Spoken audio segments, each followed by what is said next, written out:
Point left. If you hear the word right, point right. Here we go. I'd like to tell you a story about Mr. and Mrs. Wright.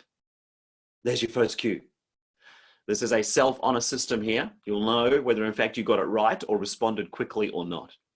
One evening, they were baking cookies and Mrs. Wright suddenly called out, "Oh no, there's no flour left. You'll need to go right to the store and get it now." "Oh, I can't believe you forgot to check the pantry," grumbled Mr. Wright. "Oh, it'll only take you 20 minutes if you come right back. Go to the corner of 1st and 2nd Streets and turn left at the stop sign. Then go to 43rd Street and turn right, and the shop will be on your left," declared Mrs. Wright as her husband left the house. Ooh, doing pretty well. Mr. Wright found the store and asked the assistant where he could find the flour. The assistant pointed and said, "Go to aisle 4 and turn left. The flour and sugar will be on your left." Mr. Wright made his purchase and walked right out the door. He turned left, but he couldn't remember where he had left his car. Suddenly, he remembered that he had driven Mrs. Wright's car and that his car was in the driveway at home, right where he had left it. He finally found the right car, opened the boot, and put the flour right inside. Eventually, a weary Mr. Wright found his way home. Mrs. Wright had been waiting impatiently. "I thought you would be right back," she said. "I left all the cookie ingredients on the kitchen counter and the cats got into the milk.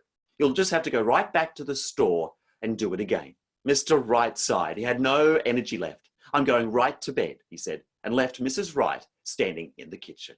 End of story. Very good.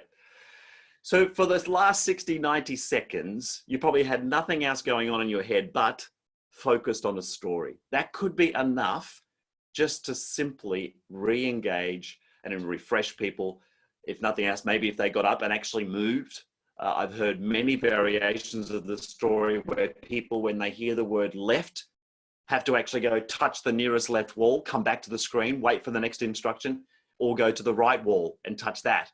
So objects of that nature. So clearly, you're all professionals. You understand you can vary all of this stuff. But we can easily show you where you can download that story, and we have several of them. There's also some that go for up and down. But there's a quick energizer. Now, if you're in this space right now and just making a list of things that you can steal, you have our permission. That's exactly what we want you to do, to take this stuff with you and try it out.